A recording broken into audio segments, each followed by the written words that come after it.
23강으로 왔습니다. 생명의 기원. 이제 5단원으로 와서요.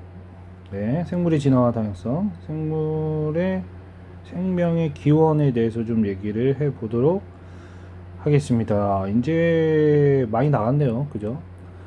자, 원시의 지구는, 그러니까 생명이 어떻게 태어났냐, 이렇게 보는 건데, 우리가 사실 뭐 갑자기 이제, 지구의 역사를 한 46억 년으로 보지 않습니까? 그러면 46억 년 전으로 돌아갈 수는 없으니까 이제 생각을 해보는 거죠. 근데 지구과학이나 이제 다른 학문에서도 여러분들 뭐 배우셨겠지만 뭐 통합과학 때도 배웠고 초창기의 지구는 이렇게 마그마의 지구였다. 그래서 46억 년 전에는 생명체가 살 수 없는 환경이었고 점점 식으면서 원시 지각이 먼저 생겼죠. 그리고 원시 바다가 생기고, 그러니까 이때 마그마의 바다는 실제 바다가 아니고 이 원시 바다가 실제 바다죠. 이제 비가 쏟아지면서 수증기가 이제 식으면서 쏟아지면서 이 원시 바다에서 생명체가 나타나게 됐다, 이런 거죠. 그래서 대략 40억 년 전, 또 뭐 38억 년 전, 뭐 이렇게 얘기를 하죠. 그래서 대략 38억 년 전에 최초의 생물체가 나타났다. 네, 이렇게 이제 보는 거죠.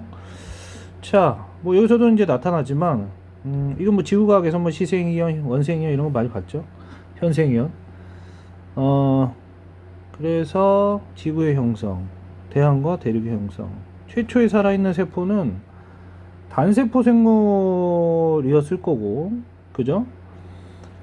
그 다음에 뭐, 종속 영양생물로 생각을 했습니다. 처음부터 이제 종속 영양의 반대말은 독립 영양인데, 쉽게 말하면 독립 영양 생물이란 건 과합성 생물인데, 과합성하는 생물이 처음부터 나타나진 않았다, 이렇게 본 거예요. 근데 종속 영양을 하려면 어떻게 해야 되냐면 유기물이 있어야 돼. 에너지를 분해해서 먹고 살아야 되니까 유기물이 있어야 되거든요. 독립 영양 생물은 유기물이 없어도 되는 환경이란 말이에요. 근데 그리고 이제 이 단세포의 종속 영양 생물은 일단 처음에는 산소가 없는 환경으로 이제 우리가 예측을 하고 있기 때문에 무산소 호흡을 하는 종속 영양 생물, 이렇게 보는 겁니다. 그러니까 무산소 호흡을 하게 되면 이제 굉장히 이제 뭐라고 할까요? 굉장히 효율이 떨어졌겠죠. 앞에서 배웠지만 발효가 이제 대표적인 무산소 호흡 아니겠습니까? 그러면 그거에 의해서 굉장히 좀 많이 효율이 떨어지는 어떤 세포흡을 하면서 살아갔다, 이렇게 보는 거죠. 뭐 그럴 수밖에 없겠죠. 뭐 처음의 상태는, 그죠? 자, 그러면 이제 원시 세포가 원시적인 이제 세포의 형태, 이게 최초 이제 생명체로 봐야 되겠죠. 이걸 이제 설명한 사람이 그 유명한 오파린입니다. 예. 러시아의 과학자라고 설명을 해야 될까요? 뭐 그 당시에는 이제 뭐 소련이 됐겠죠. 그래서 이제 화학 진화설, 예. 화학적으로 진화해서 생명체가 만들어졌다라는 건데, 간단한 무기물들 뭐 이런 것들 있죠. 수소라든지 수증기라든지 메테인이라든지 암모니아라든지, 이거는 전부 다 그 원시 대기에 있던 어떤 대기로 봅니다. 예. 자, 무기물에서 간단한 유기물, 뭐 대표적인 게 이제 아미노산이죠. 뉴클레오타이드나 아미노산이 대표적인데, 이런 것들을 그러면 합성을 하게 되면, 아미노산이 단백질의 어떤 그 단위체니까 복잡한 유기물, 핵산, 단백질, 뭐 지질, 뭐 이런 것들이죠. 이걸 합성하게 되고, 그런 다음에 요건 이제 뭐 처음 들어봤을 수도 있어요. 유기물 복합체였는데 코아세르베이트, 마이크로스피어, 그 다음에 하나 더 이제 배울 텐데 라이포솜, 리포솜, 뭐 이렇게 얘기를 하죠. 얘네들도 있었다, 이렇게 보는 거죠. 근데 이게 이제 유기물 복합체는 쉽게 말하면 뭐 단백질, 그 다음에 탄수화물, 지질, 뭐 이런 것들이 합쳐진 어떤, 그러니까 이 복잡한 유기물들이 합쳐진 형태인데, 얘네는 생명은 아닙니다. 생명체는. 얘네들은 스스로 분열을 하기도 하고 생장을 하기도 하고요. 그 다음에 뭐 어떤 물질을 흡수하기도 하고 이렇게 합니다. 그렇다고 생명체는 아니에요. 세포의 구조는 아니기 때문에. 그리고 스스로 물질돼서도 할 수 없고, 우리가 이제 생명과학 원에서 생명체가 되려면 세포의 구조이고 스스로 물질돼서 할 수 있어야 되고 뭐 여러 가지 조건이 있었잖아요. 근데 그 정도는 아니에요. 그 정도는.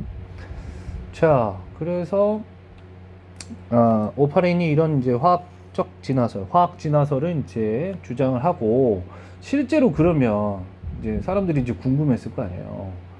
이게 정말 무기물에서 일단 요 첫 번째 단계, 이게 가능한가? 가능? 어? 여기도 이제 마찬가지. 이게 성공하면 그럼 그 다음에 이게 가능? 그 다음에 이게 가능? 그 다음에 이게 가능하면 어떻게 되는 거야? 우리가 이제 신이 되는 거죠. 생명체를 창조해낼 수 있는 신이 되는 거죠. 오파린의 화학 진화설 말고 심해 열수구설. 그러니까 이 심해 열수구설은 심해에 가면 이제 뜨거운 어떤 바다 깊은 곳에서 뜨거운 물이 이제 나오는 그 열수구, 여기서 이제 생명체가 탄생했다는 거 아니에요. 그래서 여긴 일단 열이 존재하죠. 그 다음에 여기는 아까 얘기했던 이거 있죠. 원시대기에 있었던 암모니아라든지 메테인이라든지 뭐 수소라든지 이런 것들이 많이 실제로 존재하고 있습니다. 그래서 그 다음에 여기는 이제 심해니까, 심해 열과 압력을 주면 이런 것들에 의해서 유기물이 만들어질 수 있다. 그럼 이 유기물로부터 어쩌고저쩌고 해가지고 생명체가 나타나지 않았냐, 이렇게 보는 거예요. 그러니까 결국은 유기물이 생명체의 씨앗이 되는데 그 유기물이 여기서 만들어진다라고 설명한 게 심해 열수구설이고, 뭐 이거는 뭐 생명학에서 자세히 다루진 않지만 그 다음에 외계 유입설, 이렇게 얘기하죠. 외계 유입설 이렇게 얘기하는데 운석이 떨어진 거야. 그래가지고 이 운석 안에 유기물이 들어있었다는 거예요. 그래서 여기서 생명체가 나타나지 않게 됐냐, 이렇게 보는 거예요. 이 유기물이. 근데 어쨌든 심해 열수구설이든 외계 유입설이든 유기물이 들어오면 유기물이 들어오면 이게 복잡한 유기물이 되고 유기물 복합체가 되고 원시세포가 된다. 이 과정은 이제 거의 이제 동의를 한 거예요. 뭐 유기물이 갑자기 그냥 뭐 아미노산 자체가 그냥 갑자기 세포가 되지는 않았을 거 아니에요. 그죠? 자, 그래서 요 첫 번째 단계, 무기물에서 간단한 유기물을 합성할 수 있냐. 그래서 이거 이제 아주 유명한 실험이죠. 밀러가 이제 실험을 한 거예요. 그래서 뭐 밀러와 유리의 실험을 하는데 그냥 밀러의 실험, 저는 그렇게 하겠습니다. 뭐 여기 뭐 그런 얘기 있잖아요. 밀러가 실제로 실험했는데 유리는 뭐 지도 교수인가 그래가지고 뭐 이름만 넣었다, 뭐 그렇게 얘기하는데, 어쨌든 밀러의 실험은 요런 기체들을 이제 기체 방전관을 준비해가지고 그냥 방전을 시켰다고 했는데, 얘네들이 이제 원시대기에 있었다는 거예요. 원시대기에 있었을 것으로 추정을 하는데, 이것들이 이제 환원성 대기, 환원성 기체라고 얘기하거든요. 근데 이게 왜 환원성 기체냐? 그러니까 물론 이거를 아는 게 그렇게 중요한 건 아니에요, 여러분들. 환원이라는 말에 대해서는 여러분들이 알고 있을 텐데, 환원은 산소를 잃거나 수소를 얻거나 뭐 이렇게 되는 거죠, 그죠? 근데 그 원시대기, 실제로 이제 원시대기는 우리가 어떻게 얘기하냐면 처음에 이제 질소는 있었을 것으로 봤어요. 질소는 그냥 있었을 것으로 봤고요. 왜냐면 질소는 너무 이제 뭐죠? 굉장히 안정적이잖아요. 얘가 삼중 공유결합을 하기 때문에 되게 안정적이고, 산소는 없었어요, 처음에.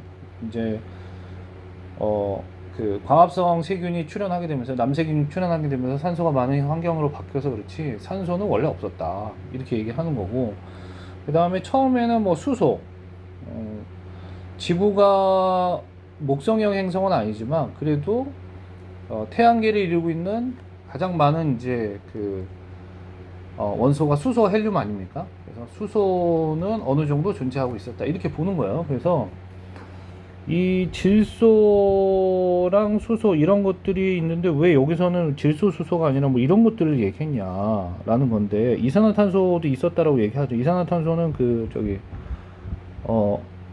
화산가스에 이제 많이 포함이 돼 있으니까. 그 다음에 아르곤도 있었다 이렇게 보는 거예요. 근데 여기서 보면 NH3에서 수소를 빼면, 수소가 빠져나가면 N2가 될 수 있어요.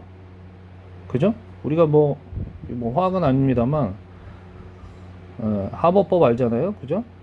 그래가지고 NH3 예. 이렇게 되잖아요. 그럼 이것도 이거는 가역적 반응이잖아요. 그래서 얘가 될 수도 있는 거예요. 이런 것들로 될 수 있는 거죠. 예. 그 다음에 CH4도 CH4랑 산소랑 반응하면 이 CO2가 나오잖아요. 그리고 물 나오죠. 그래서 이런 기체들이 원래 처음에 있었다 이렇게 보는 거예요. 예. 그리고 이걸 환원성 이제 기체라고 부르는 거는 수소를 포함하고 있어서 환원성 기체다. 그러니까 남을 환원시키기 좋은, 수소를 포함하고 있으면 다른 애한테 수소를 공급해 줄 수 있잖아요. 그래서 환원성 기체다 이렇게 보시면 되겠어요. 자, 그래서 이제 그 밀러가 실험을 했는데, 그러니까 이 방전을 시킨 거는 이제 벼락치는, 뭐 천둥 번개치는 그런 상황을 이제 얘기한 거죠. 그러니까 이게 원시 대기고 이제 에너지가 많이 공급받을 수밖에 없는 불안정한 어떤 원시 대기의 그런 상황을 한 겁니다. 그죠? 그리고 나서 이제 둥근 플라스크에 이제 넣고서는 얘를 갖다가 하는데, 여기에 이제 냉각 장치가 있어요. 이렇게 물이 이렇게 들어와서 이렇게, 여러분들 이제 기본적으로 냉각 장치는 아래쪽에 물을 넣어줍니다. 네, 아래쪽에. 그래서 왜냐하면 이 밑으로 내려갈수록 차가워지는 효과를 더 얻기 위해서 그런 거예요. 뭐 그건 중요한 건 아니지만. 그래서 이제 이 냉각 장치를 준 거는 그때 이제 비가 내렸다라고 했잖아요. 그래서 이제 원시 바다 이런 것들이 이제 만들어졌다고 했죠. 그죠? 그래서 이렇게 얘기하는 거고요. 그 다음에 여기 이제 U자관에 방전에 의해서 생성된 유기물이 혼합된 물이라고 했는데, 물 있죠, 물.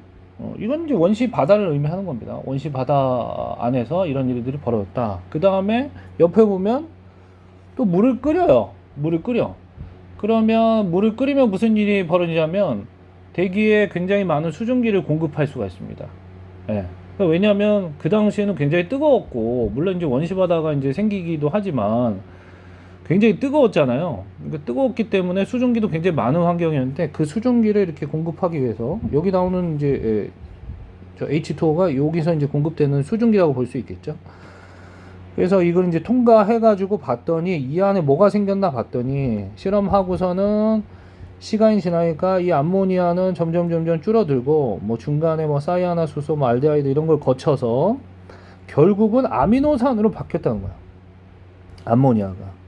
여러분들 잘 아시겠지만 아미노산은 아미노기랑 에시드, 카르복실기가 같이 있으니까 이 암모니아가 아미노산이 될 수 있다는 거는 뭐 아실 수 있겠죠. 그래서 간단한 유기물이 만들어진 거예요.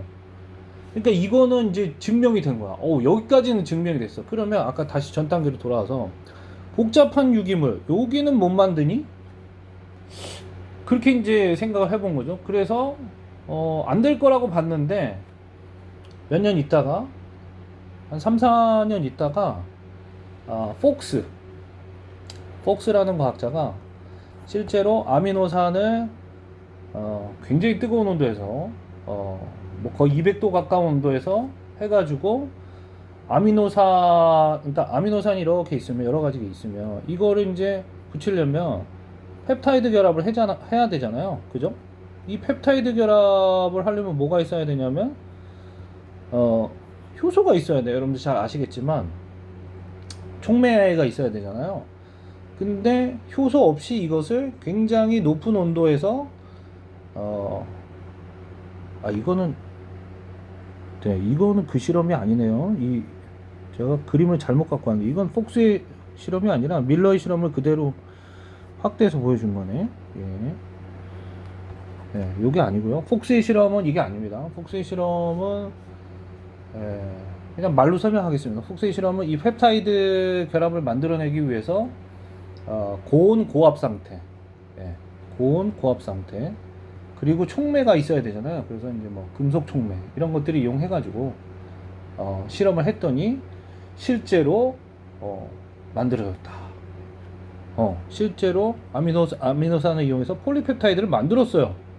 와, 그럼 폴리펩타이드가 어떤 특정한 형태를 가지면 이게 단백질이 되는 거잖아요. 그래서 간단한 유기물이 복잡한 유기물 요거 이렇게 바뀌는 거예요. 그래서 단백질까지는 성공했어. 복잡한 유기물까지는. 그럼 그 다음 단계가 뭐예요? 그 다음 단계가 이제 유기물 복합체를 만드는 거예요. 유기물 복합체. 그래서 아까 얘기했지만 그 유기물 복합체를 미리 말씀드렸지만 코아세르베이트라든지 그죠? 그 다음에 뭐 마이크로스피어라든지 뭐 이런 것들이 있다라는 건데 요것도 간단하게 보면 이 코아세르베이트는 오파린이 얘기한 거예요. 그래서 이게 탄수화물, 단백질, 핵산 이런 유기물들이 뭉쳐 있는데 여기를 물이 둘러싸는 거예요. 쉽게 말하면 이게 물이에요, 물. 이게 둘러싸는 거고 이 안에는 이제 뭐 단백질, 주로 단백질에 사실 거의 단백질인데 뭐 다른 것들도 들어있을 수 있어요. 그래서 이렇게 만들어진 게 코아세르베이트라는 거죠. 이거는 약간 저기 세포랑은 완전히 똑같진 않지만 세포도 보면 안에 어떤 물질을 이렇게 물론 이제 인지지 이중층이 감싸고 있습니다. 이렇게 세포막은 인지지 이중층이 감싸고 있는데 이 안쪽과 바깥쪽에 물질들이 분리가 된다는 점에서는 이거를 그러니까 원시 세포로 가기 전 단계로 이제 보는 거죠. 그죠? 근데 얘도 역시 이런 작은 다른 코아세르베이트랑 뭐 이렇게 결합도 하고 그 다음에 분리도 하고 뭐 에너지를 주면은 막 얘네가 막 이제 서로 이제 결합해가지고 뭐 에너지 출입에 따라서 커지기도 하고 작아지기도 하니까 흡수, 생장, 분열 뭐 이런 것들이 하기 때문에 여기서 이제 좀 더 나아가서 물질 대사를 할 수 있지 않냐 이렇게 보는 거죠. 근데 아직 이거 가지고 근데 생명체다? 이게 세포다? 이렇게 보기엔 좀 어렵죠. 자, 그 다음에 나온 게 이제 마이크로스피어 이렇게 얘기하는데 마이크로스피어는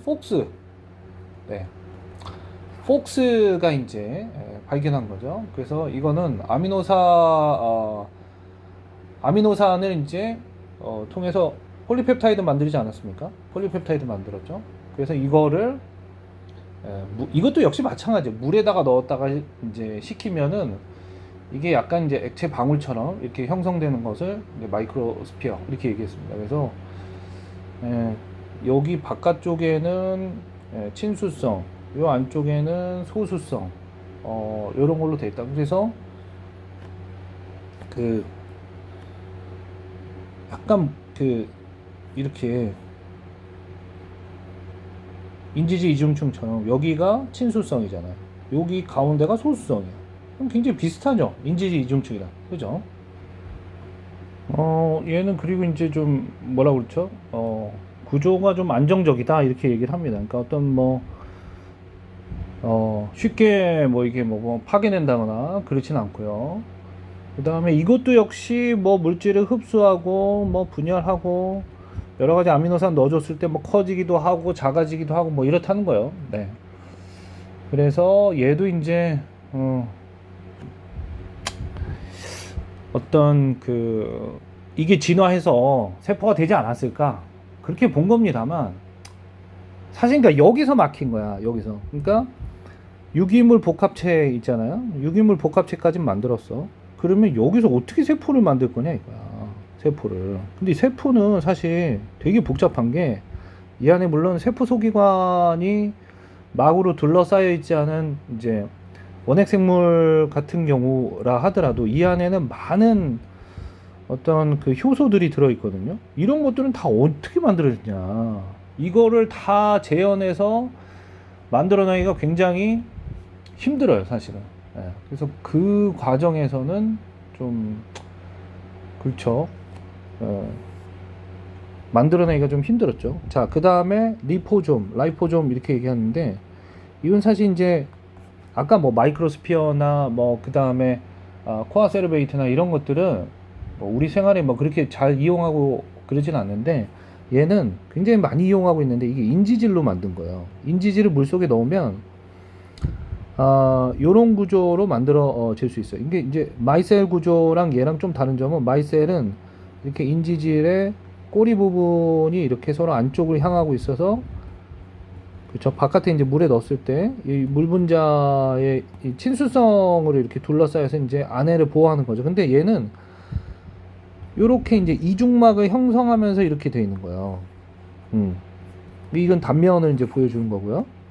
그래서 리피드 바이레이어, 그러니까 인지질 이중층으로 되어 있다는 거고요. 이 안에는 친수성의 어떤 물질들을 포함할 수 있다는 거예요. 그러니까 여기는 이제 뭐 당연히 소수성이 많겠죠, 그죠? 그 다음에 여기는 하이드로필릭이라고 되어 있죠. 라이포필릭이라고 했는데 이제 라이포필릭이라고 해도 되고 하이드로포빅이라고 해도 되죠. 여긴 친수성이고. 그래서 이게 어디 많이 이용되냐면 실제로 뭐 그 화장품, 예. 이게 세포랑 똑같은 그 세포막 구조랑 똑같아요. 사실 세포막하고 동일해요. 근데 이것만 있다고 해서 세포는 아닙니다만, 근데 여기다가 어떤 그 유효 성분, 화장품의 유효 성분을 넣으면 피부에 이게 흡수가 잘 돼요. 피부 세포막하고 융합할 수가 있죠. 그래서 이 안에 있는 물질을 피부 깊숙한 곳까지 침투시킬 수 있다 해서 이런 많이 이용합니다. 예.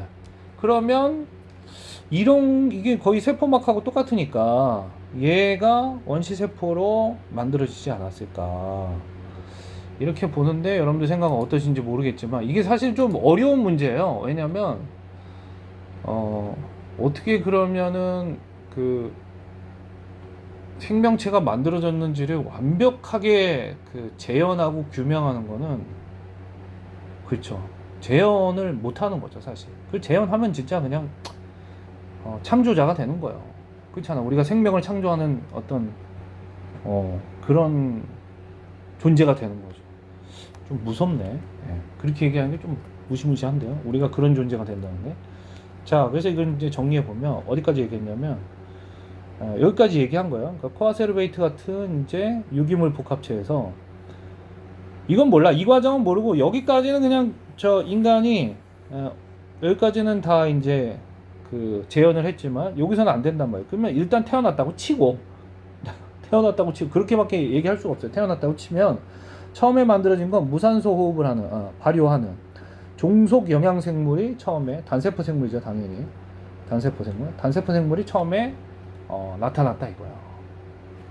뭐 그럴 수밖에 없겠죠. 왜냐면 이제 종속 영양생물이 나타난 이유는 이렇게 해서 유기물이 만들어졌잖아요. 그 유기물을 분해할 수 있는 생물이 처음에 태어나서 어쨌든 세포호흡을 하게 되면 이산화탄소가 많이 나오잖아요. 그러면 이산화탄소가 많은 환경으로 바뀌게 돼요. 그러면 유기물은 줄어들고, 그러니까 이게 광합성 세균이 출현하게 된 이유가 이산화탄소의 양은 많아지고 유기물이 줄어들어.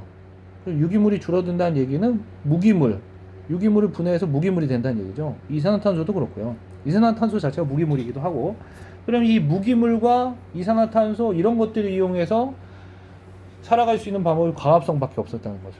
그래서 광합성 세균이 등장하게 됐다. 이때도 단세포죠.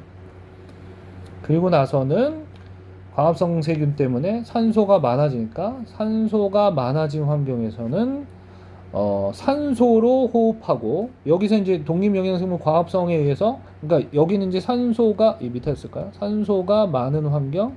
그 다음에 두 번째는 유기물도 다시 많아졌겠죠. 왜? 이 광합성 결과 유기물을 만들어내잖아. 그러니까 그 유기물을 분해하고 종속되고 그 유기물에 그 다음에 산소호흡을 하는 얘네들이 만들어지면서 이제 드디어 산소호흡 하는 애가 나오면서 산소호흡을 하게 되면 굉장히 효율이 높으니까, 에너지 효율이 높으니까 어마어마하게 이 이후로는 많은 생명체들이 탄생하게 됐다. 다세포도 나오고 뭐 여러 가지로 나오게 됐다는 거죠. 그죠? 그 얘기를 하고 있습니다. 그 다음에 요거는 이제 우리가 앞에서 세포 할 때 얘기했었는데, 세포 공생설 기억나나요? 세포 공생설. 그리고 막 진화설 이렇게 얘기했었는데 이걸 가지고 설명하는 게 진핵 생물이잖아요. 진핵 세포의 그러니까 진핵 세포가 뭐예요? 핵막이 존재하고 세포 안쪽에 그러니까 세포질에 막성 세포 소기관이 있다라는 거잖아요. 그러면 이거를 세포 공생설을 얘기해 주는 이 진핵 세포 안에는 여러 가지 막성 세포 소기관이 있는데 세포 공생설을 증명하는 게 미토콘드리아와 엽록체죠. 얘네 둘이 강력한 이제 세포 공생설의 어떤 증거로 얘기할 수 있단 말이에요. 미토콘드리아와 엽록체는 자체 DNA가 있어요. 자체 DNA도 있고 자체적인 리보솜도 있고 자체적인 효소도 있죠. 맞죠? 자체적으로 왜 이렇게 있어야 되냐 이거. 얘네 자체가 세균이었으니까. 그래서 엽록체는 광합성하는 세균이었고 얘는 세포호흡하는 그 중에서도 이제 산소를 이용하는 세포호흡하는. 그러니까 얘가 미토콘드리아라는 거고요. 얘가 이제 엽록체라는 거고 얘네들이 이제 세포 내로 거대 세포 내로 들어가면서 진핵 생물이 만들어졌다는 거예요. 그래서 처음에 자 원시의 원핵 세포 핵이 없었어. 핵이 없었는데 세포막에 함입이 되면서 이거부터 얘기할게요. 소포체 핵이 생성돼. 이게 막진화설이잖아. 그죠? 세포막이 들어오게 되면서 이렇게 안쪽으로 들어오게 되면서 여기 이제 유전 물질이 있었는데 들어오게 되면서 얘를 감싸고 얘를 이렇게 감싸면서 거기에 소포체도 이렇게 막으로 발전하게 되었다. 이 안에는 이제 DNA가 들어있고 라는 거죠. 이게 이제 막진화설이고, 그 다음에 세포 공생설은 산소 세균이라고 했는데 미토콘드리아에 이제 저희가 되는 거죠. 미토콘드리아의 조상격인 유산소 호흡을 하는 세균을 먹었는데 얘가 막 에너지를 주는 거야. ATP를 막 줘. 아유 저 죽이지 마세요 하고서 ATP를 줘. 그러면 같이 살자. 그래서 산소 들어오면 얘가 ATP 공급하고 그걸로 같이 먹고 살고. 얼마나 좋아. 그리고 이 미토콘드리아가 들어올 때도 잡아먹힐 때 이렇게 막이 함몰되면서 미토콘드리아가 들어왔을 거 아니야. 그래서 이중막이 된 거야. 그죠? 그리고 광합성 세균도 먹어. 광합성 세균도 이렇게 들어오면서 엽록체가 됐다는 거죠. 안 먹으면 광합성 세균까지 먹은 게 이제 식물이고 광합성 생물 안 먹은 게 이제 동물이 되는 거죠. 예. 다른 그림으로도 이렇게 이 그림은 우리가 한번 봤던 것 같은데, 그러니까 이렇게 막이 이제 이렇게 들어가면서 그렇죠. 핵막과 이게 핵막이 되고 그 다음에 소포체가 되고 뭐 골지체가 되고 뭐 그랬다는 얘기죠. 그죠? 그리고 미토콘드리아 들어오면서 이렇게 그죠? 마이토콘드리온 이렇게 되어 있는데 이 미토콘드리아 이제 단수형이죠. 뭐 어쨌든 들어와서 공생하게 되면서 얘가 이제 미토콘드리아가 됐다. 에어로빅, 그러니까 호기성이라는 거죠. 에어로빅 해가지고 호기성 세균이 들어와서 이렇게 공생하면서 됐고 얘는 이제 광합성 세균이 들어와서 이렇게 해서 엽록체가 됐다라는 거죠. 자, 그렇게 볼 수 있겠습니다. 그 다음에 I제 그러면 이제 마지막으로 뭔 얘기 할 거냐면 뭐 그렇게 해가지고 이제 진핵생물이 발달하게 되고 그 진핵생물에서 또 단세포에서 이제 뭐 다세포가 되고 그 다음에 이 다세포 생물이 바다에만 살았었는데 수중에서 육상으로 진화하게 되고 나오게 되고 그러면서 수많은 생명체들이 뻗어나오게 됐다 뭐 이런 거잖아요. 근데 처음에 생명체가 아까 이제 처음에 얘기했지만 원시세포를 만든다라고 했을 때 이 안에는 뭐가 들어있어야 되냐면 다른 건 몰라도 유전물질 DNA나 RNA는 있어야 될 거 아니야. 그죠? 이게 어떻게 됐는지를 사실은 과학자들이 몰랐어요. 처음에는 이제 굉장히 이제 뭐랄까 논란이 많았죠. RNA가 단백질이 되고 단백질이 DNA가 되는데 RNA 이게 죄송합니다. DNA가 죄송해요. 자, 우리가 알고 있는 거는 이건 이제 다른 거 설명하기 위해서 그런 거고 DNA가 RNA 되고 RNA가 단백질이 되지 않습니까? 근데 이 과정에 효소가 다 필요해요. 단백질 자체가 필요하다는 얘기야. 그래서 앞에서 이제 효소할 때 얘기했지만, 처음에는 여러분들 아까 요거 볼까요? 여기 뭐라고 했냐면, 간단한 유기물에서 복잡한 유기물 되면 핵산이 만들어진다고 했잖아. 근데 최초의 핵산을 DNA로 보지 않고 RNA로 보는 거야. RNA로 보는 거야. 왜냐하면 RNA가 특정한 역할을 한다는 걸 알아냈기 때문에. 그때도 이제 들어봤죠. 제가 효소할 때 얘기했었으니까. 리보자임, 그죠? 리보자임. 얘가 뭐냐면 RNA 분자인데 효소 역할을 하는 거예요. 그래서 RNA하고 엔자임을 합친 말이야. 리보스랑 엔자임을 합친 말인 거죠. 리보자임. 예. 이게 이제 발견이 되면서 RNA가 효소 역할도 해. 그래서 처음에 원시 지구에는 RNA가 다 하는 세상이지 않았을까? 그러니까 이걸 할 때 효소가 있어야 돼. 효소 필요 없어. 왜? RNA 자체가 지가 효소 역할을 하는 거야. 그죠? 지가 효소 역할을. 그리고 나중에 이제 역전사 효소도 발견되면서, 역전사 효소가 뭐냐면 바이러스에서 이제 바이러스에는 굉장히 많지만 RNA를 원래 DNA에서 RNA로 가는데 RNA가 다시 DNA로 가도록 하는 역전사 요소가 발견이 되면서 RNA만 있었던 시대가 있는 거 아니냐. RNA에서 DNA 만드는 것도 가능하니까 그렇게 본 거예요.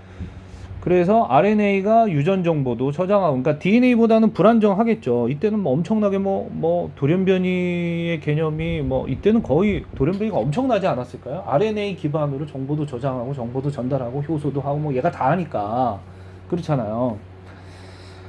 그리고 나서 이 RNA가 프로테인, 단백질들을 만들어냈겠죠. 그러면서 RNA와 프로테인이 함께 있는, 이거 RNP 월드라고 하거든요. 그러니까 얘는 쉽게 말하면 RNA랑 단백질이 함께 있는 거라고 보시면 되는데, 여러분들 그 리보솜 있잖아요. 리보솜이 뭐하죠? 단백질 합성하잖아요. 근데 리보솜은 또 뭘로 돼 있어? rRNA랑 단백질로 돼 있는데, 실제로 우리 얘가 어떻게 역할을 하는지 봤더니 단백질보다는 rRNA가 훨씬 더 역할이 많다는 걸 알아냈어요. 그러니까 RNA가 결국 다 해낼 수 있는, 여기 얘기를 좀 더 하는 겁니다. 해낼 수 있는 역할을 하게 된 거예요. 그래서 그 다음에는 이제 단백질이 만들어지고 역할이 좀 나눠졌다는 거죠. 그래서 RNA와 단백질의 세계, RNA 단백질의 어떤 세계가 만들어졌다는 거예요. 그러면서 RNA가 RNA로부터 이때는 RNA는 유전 정보를 저장하고 전달하는 역할만 하고, 효소의 역할은 이제 단백질이 얘가 효소 역할을 담당하기 시작하면서 조금 더 많은 물질들을, 더 다양한 물질들을 만들 수 있게 됐겠죠. 그죠? 그리고 나서 이제 DNA가 출현함으로써, DNA는 역전사 효소 이런 것들에 의해서 출현했겠죠. 여기서 효소를 다양하게 만들다 보면 역전사 효소도 나왔을 수 있잖아요. 그죠? RUCA 이 내용은 그렇게 중요하진 않은데 한번 보시고, 공통적인 조상의 마지막 어떤 그 단계라고 볼 수 있겠죠. 이 DNA로 간 게 우리 공통 조상의 마지막 어떤 유전 체계 단계가 여기까지 온 거다라는 거예요. 그럼 보면 이 DNA 체계로 왔기 때문에 DNA가 이제 유전 정보를 저장하기 시작하고, 그러면 유전 정보가 좀 더 이중나선 구조니까 이거보다는 RNA보다는, 여기 RNA가 있던 시절보다는 훨씬 더 안정적으로 유전 정보를 전달할 수 있게 되고, 그래서 더 안정적으로 자손에게 유전 정보도 전달할 수 있게 되면서 어떤 생물의 체계가 좀 더 안정화되지 않았겠나, 이렇게 보는 겁니다. 무슨 말인지 알겠죠? 자, 근데 이렇게 RNA 월드는 사실은 그렇죠, 이렇게 추정하는 것 뿐인지 알 수는 없어요. 사실 어떻게 하냐, 라고 하면 이렇게 추정하는 것 뿐이고요. 한 가지 또 추정하는 이유는 DNA는 효소의 기능을 할 수가 없어요. DNA는. 이게 왜 그러냐면 RNA는 단일 가닥으로 되어 있기 때문에 어떤 효소의 기능을 수행하려면 얘가 입체적 구조를 가져야 되거든요. 입체적 구조. 근데 RNA는 이 입체적 구조가 굉장히 잘 돼요. 나중에 대학 가서 배우겠지만 DNA의 입체적 구조는 폴리펩타이드 결합으로 생기는 게 아니라 폴리펩타이드와 폴리펩타이드 사이에 다양한 어떤 결합에 의해서 꼬이고 엉키고 되는 건데, 얘는 RNA는 단일 가닥이기 때문에 특정 부분만, RNA가 이렇게 있어요. 근데 얘가 휘었어요. 이 부분만 이렇게 결합을 해. 이 부분 결합 안 해. 그럼 얘가 막 이렇게 휠 수 있겠죠. 다양한 결합을 할 수가 있는 거야. 상부적인 어떤 그 염기 서열이 특정한 부분에 있으면 다양한 구조를 만들 수 있고, 그 다양한 구조가 이런 효소 역할을 했다는 거죠. 그래서 우리 뭐 tRNA 할 때도 막 이런 식으로 그랬었잖아요. 이렇게 tRNA가 뭐 이런 식으로 생겼다. 그래서 여기다 이제 아미노산을 물고 온다 이렇게 했잖아요. 이런 것도 여기 일부가 이렇게 막 이렇게 입체적 구조로 결합이 돼 있는 거거든요. 뭐 그렇다라는 거 보시면 되겠습니다. 자, 오늘 생명의 기원을 여기까지 해보도록 할게요.